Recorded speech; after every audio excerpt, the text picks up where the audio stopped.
Hello दोस्तों, railway की पाठशाला में आपका स्वागत है। दोस्तों यहाँ पर आपके सामने यूट्यूब पर कई वीडियोस बन रहे होंगे जिसमें आपको ये बताया जा रहा है कि यहाँ पर रेलवे में एसएससी यानी कि सीनियर सेक्शन इंजीनियर जो है उसकी नई भर्ती के लिए रेलवे ने अप्रूवल दे दिया है। तो इस वीडियो में मैं आपको पूरी सच्चाई बताऊंगा कि रेलवे में एनएफआईआर एआईआरएफ क्या होते हैं, क्या इनका काम होता है और क्या सच में जो एसएससी है उसकी वैकेंसी के लिए यहाँ पर रेलवे ने अप्रूवल दे दिया है। एसएससी क्या होता है इसके बारे में इस वीडियो में आपको बताने वाला हूँ। चलिए शुरू करते हैं आज की इस वीडियो को। उससे पहले आपसे निवेदन है, रेलवे भर्ती के लेटेस्ट अपडेट आपको हमारे चैनल मिल जाएंगे, तो चैनल को भी सब्सक्राइब नहीं किया है तो सब्सक्राइब कर दीजिएगा और इस वीडियो को अपने दोस्तों के साथ शेयर कर दीजिएगा। तो यहाँ पर ये नोटिस आपके पास आया होगा, मेरे पास तो बहुत पहले आ चुका है, लेकिन मैंने इसके ऊपर वीडियो बनाना ज़्यादा उचित नहीं समझा क्योंकि दोस्तों ये जो मांगे हैं मैं आपको बताना चाहूँगा कि ऐसे ये जो घोषणा पत्र हैं ये रेलवे में बार बार आते रहते हैं, है ना। और रेलवे की बहुत सारी यूनियंस होती हैं, कई क्षेत्रीय यूनियंस होती हैं और कई मान्यता प्राप्त रेलवे में फेडरेशन होती हैं। तो वो क्या करती हैं, रेलवे मैन की कोई भी प्रॉब्लम्स होती हैं उनको रेलवे बोर्ड के सामने प्रस्तुत करती हैं। और ये मान के चलिए कि रेलवे में जो यूनियंस होती हैं उनके पास काफ़ी पावर होता है जो रेलवे मैन की जो भी प्रॉब्लम्स होती हैं उनके सोल्यूशन के लिए। तो यहाँ पर आप देख सकते हैं minutes of the meeting of the departmental council of railway यानी कि जेसीएम की जो मीटिंग हुई है उसके माइनेट्स, इसका मतलब है दोस्तों कि शॉर्ट में आपको यहाँ पर बताया गया है। तो यहाँ पर आप देखेंगे ये जो मीटिंग हुई थी 5 अक्टूबर 2021 को हुई थी, एक महीने पहले की मीटिंग है और ये मीटिंग यहाँ पर होती ही रहती हैं। तो यहाँ पर ये जो मीटिंग है इसमें देखिए कौन कौन ने भाग लिया था। यहाँ पर आप देख सकते हैं रेलवे बोर्ड के जो चेयरमैन है और सीईओ हैं सुनीश शर्मा वो हैं, और रेलवे के जो बड़े बड़े अधिकारी हैं। अब आप देखेंगे रेलवे में 2 मान्यता प्राप्त यहाँ पर फेडरेशन है, एक है एआईआरएफ, एआईआरएफ का मतलब होता है all India railway man federation, एक होता है एनएफआईआर यानी कि national federation for Indian railway man. तो यहाँ पर 2 रेलवे में क्या होती है, यूनियंस होती हैं जो मान्यता प्राप्त होती हैं और फिर कई क्षेत्रीय भी यहाँ पर यूनियंस होती हैं। तो ये इनके जो भी चेयरमैन्स होते हैं, अलग अलग पद होते हैं इनमें भी। एक आपका ऑल ओवर इंडिया का होता है, जो भी अलग अलग जोन्स होते हैं उनके अलग होते हैं, डिवीजन्स के अलग होते हैं और फिर अलग अलग शाखाओं के अलग अलग भी यहाँ पर ये अधिकारी बना देते हैं, पदाधिकारी बना देते हैं। ठीक है, तो यहाँ पर बात करते हैं। देखो यहाँ पर बहुत सारी समस्याओं के बारे में बताया गया था और हर बार ऐसा होता है दोस्तों, बहुत सारे लेटर्स मेरे पास यूनियंस के आते रहते हैं हमारे व्हाट्सएप ग्रुप में रेलवे में। तो वहाँ पर क्या होता है कि रेलवे मैन्स की कोई भी समस्या होती है, चाहे वो ट्रैकमैन हो, पॉइंट्समैन हो, मतलब रेलवे में कोई भी रेलवे कर्मचारी होता है उसकी जो प्रॉब्लम्स होती है उसको यहाँ पर रेलवे मंत्रालय के पास यहाँ पर पहुँचाया जाता है। तो यहाँ पर आप देख सकते हैं बहुत सारी प्रॉब्लम्स यहाँ पर बताई गई हैं और ये प्रॉब्लम्स बहुत सारी हैं। तो यहाँ पर जो मेन चीज़ें हैं नीचे यहाँ पर उनके बारे में आपको मैं बताता हूँ। यहाँ पर देखेंगे जो एआईआरएफ के माध्यम से एआईआरएफ ने जो सबसे बड़ी जो समस्याएं थी जिनके बारे में यहाँ पर चर्चा की थी, वो यहाँ पर आप देख सकते हैं कि रेलवे में जो सेंट्रल रेलवे है वो लगातार रेलवे में प्राइवेटाइजेशन के लिए यहाँ पर बात कर रहा है। तो ऐसे में जो आपके रेलवे कर्मचारी हैं वो परेशान हैं कि ऐसे में रेलवे को यहाँ पर प्राइवेटाइजेशन क्यों किया जा रहा है। ठीक है, क्योंकि जो आपका सेंट्रल रेलवे है वो यहाँ पर जो भी पब्लिक सेक्टर हैं, जो भी पीएसयू हैं, है ना, उनको यहाँ पर प्राइवेट कर रही है। तो ऐसे में एक तो ये मुद्दा उठाया गया था और यहाँ पर बोला गया कि 90 जो सुपरफास्ट ट्रेन्स हैं उनको यहाँ पर प्राइवेट करने की बात की जा रही है। तो यहाँ पर बोल रहे हैं कि जब रेलवे जो आपकी ये सुपरफास्ट जो ट्रेनें हैं इन्होंने कोविड पेंडेमिक में रेलवे को पैसा कमा कर दिया है ना, और ये रुकी नहीं है और ऐसे में ये फुल ऑक्यूपेशन रहा, तो फिर ऐसे में इनको प्राइवेट क्यों किया जा रहा है इसके बारे में बात की गई। इसके अलावा यहाँ पर जीएसटी के बारे में बात की गई कि जीएसटी जो है जीएसटी यहाँ पर लगाई गई है और एक प्रकार से जीएसटी के आधार पर ही सेंट्रल जो पीएसयू है यानी कि पब्लिक सेक्टर यूनिट है उनको 35 साल से लेकर 99 साल तक यहाँ पर जो सेंट्रल गवर्नमेंट है यहाँ पर बेच सकती है। और ऐसे में ये ऐसा होगा कि जो पिछले 70 सालों में जो भी यहाँ पर जो कुछ भी मेहनत की है उसको 6 लाख करोड़ में बेचना, इस प्रकार का ये होगा। इसके बारे में बात की गई है। और यहाँ पर फिर से यहाँ पर एक चीज़ सबसे इंपॉर्टेंट चीज़ बोली गई है कि ऑलरेडी कई देश हैं जिन्होंने यहाँ पर रेलवे को प्राइवेट किया था, जैसे कि यहाँ पर UK, United kingdom, France, Australia, Japan, New Zealand, ये ऐसे देश थे जिन्होंने रेलवे को ऑलरेडी प्राइवेट किया था। और प्राइवेट करने के बाद इतनी खराब सिचुएशन हो गई कि इन देशों ने, यहां पर आप देखेंगे, now several foreign countries are forced to spend thousands of crore rupees by nationalising these assets. यानी कि इतनी कंडीशन खराब हो गई प्राइवेट करने के बाद, क्योंकि आपको पता है प्राइवेट जो कंपनीज हैं वो सिर्फ अपना पैसा, अपना बिजनेस करती हैं। तो ऐसे में क्या है कि वापिस से जो सरकार है उसको करोड़ों रुपए, है ना, करोड़ों रुपए, हजार करोड़ों रुपए यहां पर खर्च करने पड़ गए वापिस से, जो चीज प्राइवेट करी थी उनको नेशनलाइज करने में, यानी कि उनको राष्ट्रीयकृत करने में, उनको सरकारी करने में। तो ये भी प्रॉब्लम आई है। इसके अलावा यहां पर बताया गया है कि यहाँ पर जो रेलवे के जो कर्मचारी हैं उन्होंने लगातार यहाँ पर काम किया है कोविड पैंडेमिक में भी। मेडिकल, पैरामेडिकल और पुलिस डिपार्टमेंट के अलावा एकमात्र रेलवे कर्मचारी ऐसा था जिन्होंने, रेलवे जो वॉलंटियर थे, वॉलंटियर की तरह काम किया है और श्रमिक स्पेशल ट्रेन चलाकर जो भी श्रमिक थे उनको यहाँ पर अपने गंतव्य स्थान तक पहुँचाया है। तो ऐसे में ये जो रेलवे को जो प्राइवेटाइजेशन की जा रहा है इनके बारे में यहाँ पर सोचा जाए, ये यहाँ पर बताया जा रहा है। ये चौथा पॉइंट था। अगला जो पॉइंट था वो यहाँ पर ये है कि जो कोंकण रेलवे जो है ना, जो इंडियन रेलवे का एक पार्ट है, तो जिसको वर्ल्ड हेरिटेज में भी डाल रखा है, तो इसको 60 साल के लिए लीज पर यहाँ पर देने की बात की जा रही है, यानी कि पट्टे पर देना, किराए पर देने की बात चल रही है।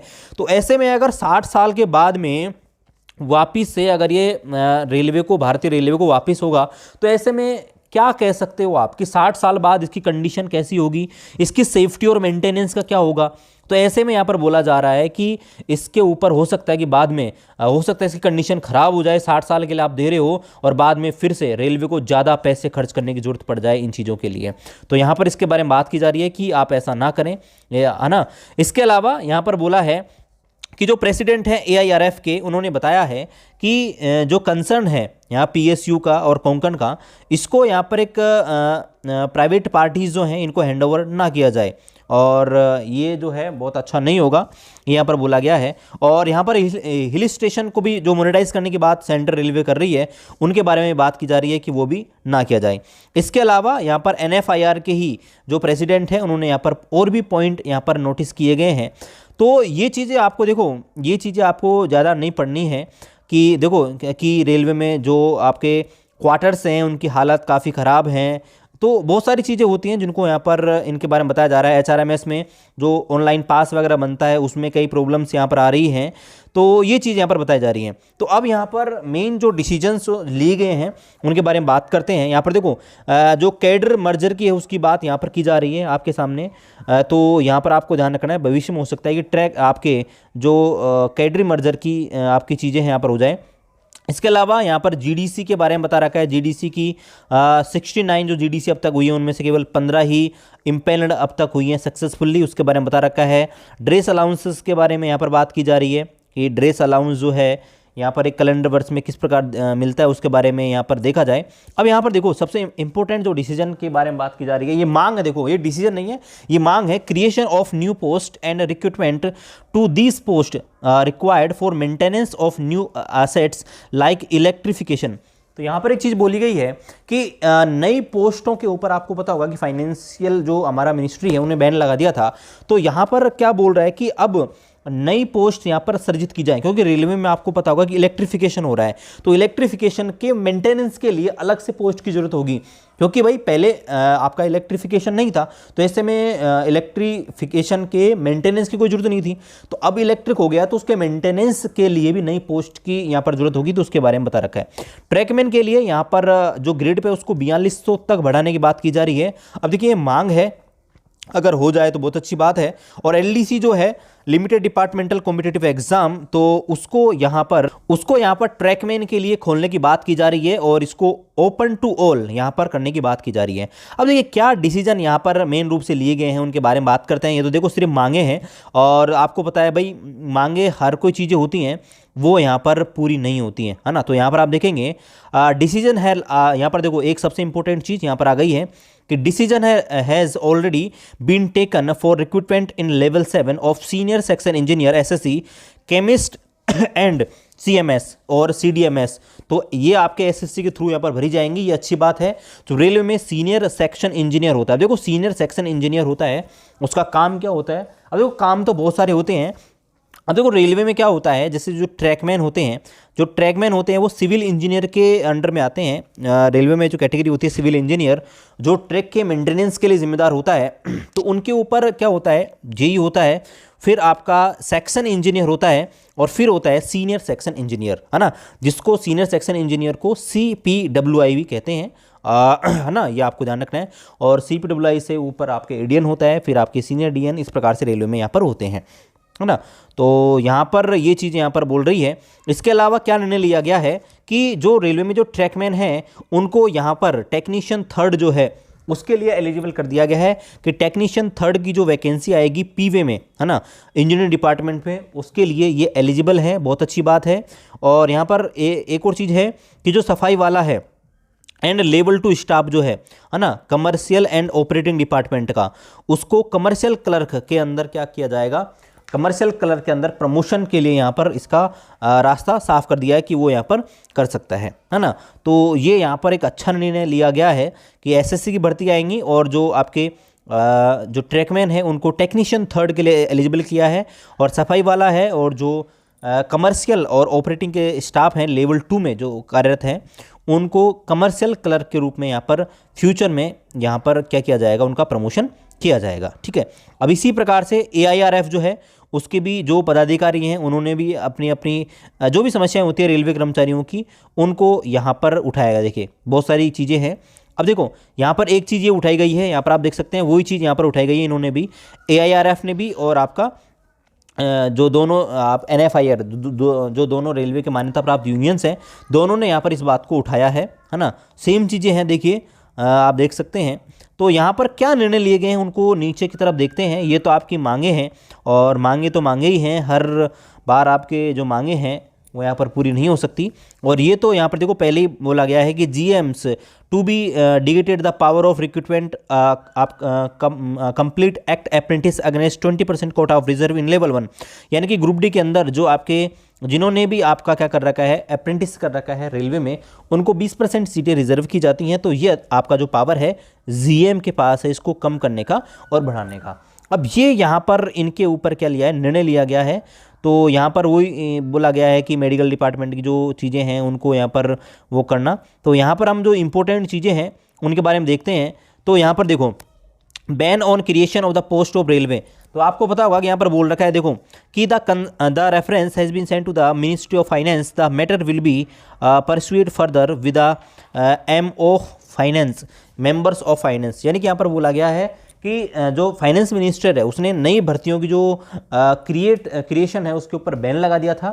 तो यहाँ पर बोला गया कि उसके ऊपर जो मामला है यहाँ पर भेज दिया गया है रेलवे में। अभी जो आपको पता होगा थोड़ी देर पहले हमने देखा था कि इलेक्ट्रिफिकेशन के ऊपर नई पोस्ट की जो बात की जा रही थी क्रिएट करनी, तो उसके बारे में यहाँ पर आया है।